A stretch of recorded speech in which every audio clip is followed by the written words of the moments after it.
Hello fellow audio nerds, I'm Steph and this is Major Hi-Fi. So at CanJam New York City this past year, I got a chance to get the first taste of the Sennheiser HD820. And even though it was pretty crowded there and there were a lot of distractions in the convention hall, I could tell that there was something really unique about these headphones. And certainly their design is really flashy and innovative. So I was super excited to actually give them a more personal listen this time around. I've just spent the last week listening to these guys, so I'm really excited to share my thoughts. I'm gonna go back in time, show you my first impressions, and then I'll meet you back here for my overall thoughts. All right, everybody, here we go. Hey everybody, welcome to my place. So today I've got with me the Sennheiser HD820. I'm really excited to take a listen. Just giving you a heads up, because of technical difficulties, I'm actually with just one camera today. So I'm gonna kind of do this a little bit more piecemeal than usual. I'm really excited to show you guys these headphones.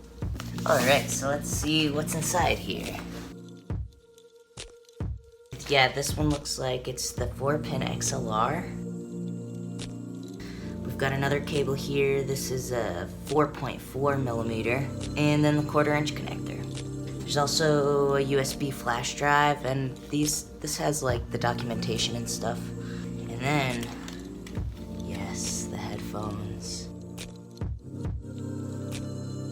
So right off the bat, I'm noticing, wow, these headphones are kind of lighter than I was expecting, and especially the headband. The headband feels super light. You'll see that there's this strip of metal here along the top, and it's really actually pretty flexible there. Now the headband connects to the yoke here via this little like shock absorber sort of thing. I think it's sort of to change the shape of these headphones for different shaped heads, you know? And yeah, this is super, super comfortable. There's this like kind of light padding along the top. It's pretty thin, but it really does the job. It's coated in, Sennheiser calls it microfiber. It really reminds me of the Alcantara material. And then these yokes seem like a really great design too. They're sort of just attached to like the back of the ear cup in one place there. And then it curls around the front, so it seems like it would sort of avoid tension. But wow, aren't those handsome? I've got the stickers on there.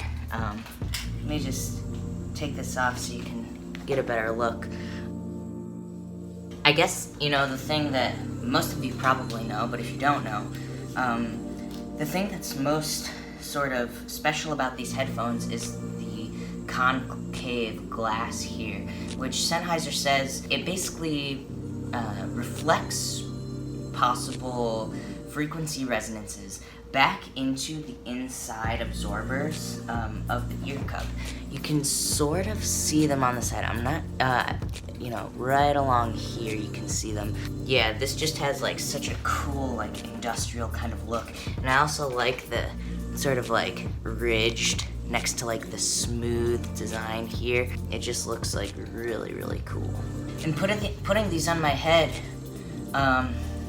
yeah, they're very, very comfortable. I will say they don't hug the head super tightly, but it still feels secure, especially the headband feels like very balanced, you know, and it sort of makes these headphones in general sit really comfortably, but not like too loosely. And the ear pads, it feels like sort of a different kind of foam than the padding on the headband. The ear pads feel a bit softer, more of like a relaxed feeling to them. And you'll sort of see here the ear pads have this like leather material along the side, and then the part that actually touches your ear is that same sort of soft microfiber material as the headband pad.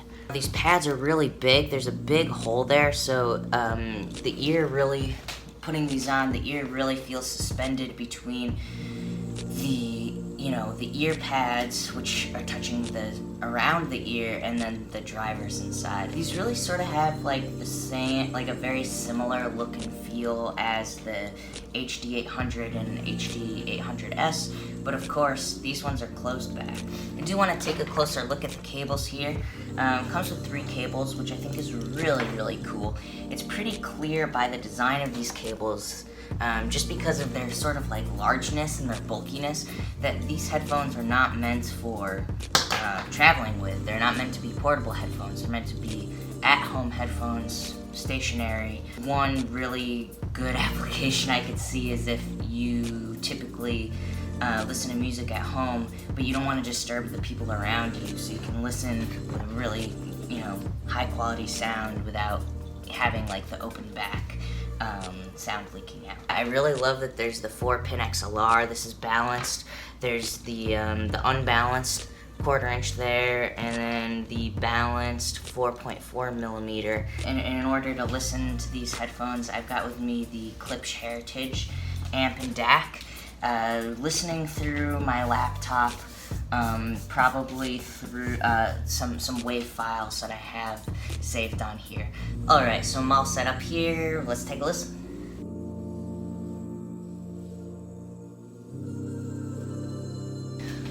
Alright, so I was just listening to Gift of Faith by Toto, and already I'm sort of noticing that, the low end, while this isn't a bass-heavy headphone by any means, I do think that there's maybe a tiny bit of a bump down there. See, in Gift of Faith, there's so much separation in that mix. The low end has so much room to exist and just like be audible. And the kick drum, I can hear the full sustain of it, including the subbiness of it, and I actually wasn't really expecting to get it as much as I was. I'm very curious to try to do a little bit of EQing in the low end, give it even more of a little bit of a boost, because definitely one of the most audible things upon putting these on your head is this sort of high-mid energy, which is really strong, and there's a really big emphasis there. So I think that with certain genres it might take away, but I'm really curious to see what happens if I add a little bit more low end in. What kind of happens to the low mids when I do that? Does it cloud things up? Does it take it well? We'll see.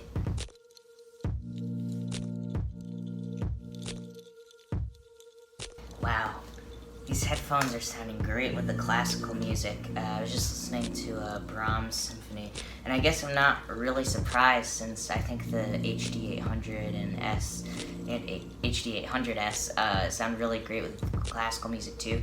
But it's really cool because I'm getting lots of like little tiny details and the pits, the little really quiet kind of pit section.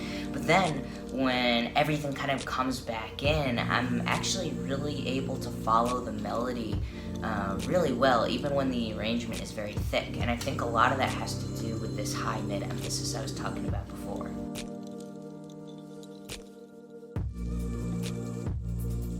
So I was just listening to a song called Highways and Clouds by Amos Lee. The sense of depth with these headphones is really, really great, and I'm especially noticing that with this vocal, which is really up front, and especially because of that high-mid boost, it actually sits higher in the mix than normal. But there's also a snare drum in a similar frequency range, but it feels a little bit further back in space. And yet, I can still hear the ghost notes of that snare drum, even though it's a little bit further back. So it is really kind of an interesting thing. I will say I definitely enjoy the sound signature of these more with the classical music. Very interested to try this with some jazz.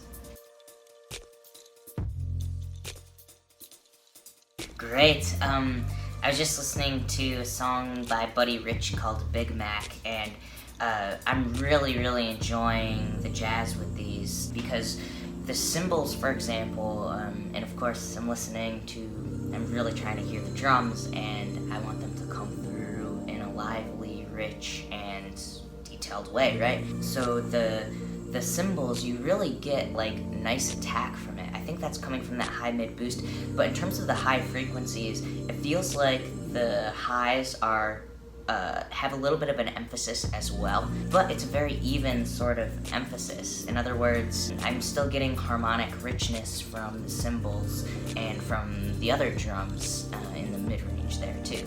There's definitely like kind of a sense of airiness to everything. The sense of high frequency extension is there for sure. I think in this sort of song, this sort of, something with jazz where there's a lot of different, this is like more of a big band sort of thing. There are a lot of different instruments going on, a lot of them taking place in kind of the highs and the mid-range. I think that that sense of airiness can really sort of help separate things out and bring a little bit more life to it, and I like that. Say hi to Bobo. I was just listening to James Taylor's Carolina in My Mind, and that high frequency boost that I mentioned before, it really gives a great sense of height to the acoustic guitar in that song in particular, but also the drums. There's sort of like this light drum pattern that's going on, and that lightness makes the high frequencies really important to get across well, and these headphones definitely do it. Oh my gosh, wow, this is really fun to listen to. I was listening to a song called Miles Runs the Voodoo Down by Miles Davis, and oh my gosh, the soundstage in that song is so great with these headphones, because the headphones are like, have this really, really expansive sense of width, and also a really deep depth, for lack of better words. And also like the height is really impressive and detailed as well. With that song, there's so much sort of going on, you can really kind of hear the front to back sort of placement of the instruments. And for example, they sort of stay in the soundstage relative to each other. So you've got, some guitars, drums going on, and even though sometimes the guitar will kind of move places, when the guitar solos, for example, it kind of gets closer. The cymbal that's panned to the right side it kind of stays in the same place back in space, and you can really hear that. And then of course Miles comes in, and that high mid frequency boost really brings that horn like right up here, so it feels very intimate and very close while still maintaining this really kind of big and wide and expansive width and depth. Alright y'all, I'm very excited about these headphones, and I'm excited to test them out a little bit more. I want to see kind of what they need power-wise. The Klipsch did a really good job. I'm on the high Z setting here, so it gives it a little bit of extra gain. But I'm really excited to see kind of how it responds with different amplifiers and that kind of thing. Alright y'all, I'll see you in the future. Overall, the low frequencies are even and neutral. There is a small bump down there, but it doesn't really take away from genres that need a really even response. Rather, it just sort of adds a little bit of punchiness, a little bit of impact to genres that want that. And additionally, the low end really takes EQ quite well. So if you're someone who likes a little bit of extra energy down there, I think that EQing it will actually, it won't cloud things up, in other words. You'll still get a lot of clarity and a lot of punch with that EQ. The sub-frequencies are quiet in general. However, if there's a mix that sort of leaves a lot of space around those sub-frequencies, they will come through and you'll hear it with full sustain. The middle frequencies have a lot of spaciousness, and that sort of concludes and brings you to a very kind of obvious emphasis in the high mids. As a result, vocals sit higher in the mix, and things with high mid energy, transients and things like that sort of come through with more detail and more kind of forwardness and intimacy than they would otherwise. As a result, vocals sit higher in the mix, and you can really hear the attack more kind of clearly and with more emphasis with acoustic instruments in particular. Drums, acoustic guitars, anything that really has that transient. Because of this emphasis in the high mids, vocals sound a little bit different, and so for those wanting a more natural and a more sort of unaffected vocal sound, these might not be the ones for you.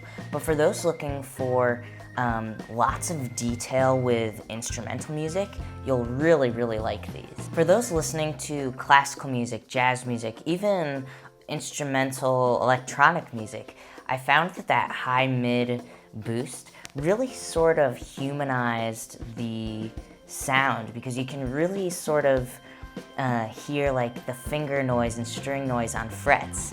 You can really sort of get this extra clarity that you wouldn't get otherwise, and it also sort of makes things feel a little bit closer to you, at least the instruments that are sort of the most important, the melody lines, feel a little bit closer, whereas the rest of the sort of mid-rangey sounds sort of sit a little bit further back. The high frequencies of these are emphasized and yet still sort of feel even, and as a result of that, the effect is that you get this sense of airiness and kind of adding to the sense of height in the soundstage, while also maintaining a sense of realism and kind of naturalness. The harmonic richness in the high frequencies, from cymbals, from strings even, sounds really, really beautiful, and I think it really contributes to the experience of listening to especially classical music, but also jazz. I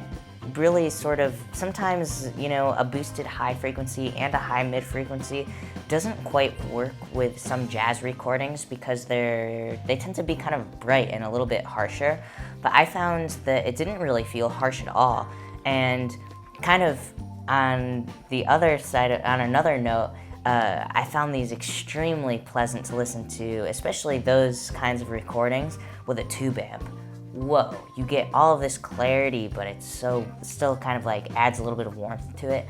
And that really actually, now I'm just saying this off the top of my head, like the way that these headphones take EQ and the way that they respond to, you know, this like a tube amp or anything with like a filter really shows that these headphones are sort of easily manipulated in a really great way. You can kind of customize it a little bit to be what you want it to be without making the headphones sound weird or unnatural sounding. That said, the soundstage is superb, and yes, these are a closed back set of headphones, and I know, you know, you've probably done your research about, you know, this concave glass and how it's sort of made to help these feel like an open back set of headphones.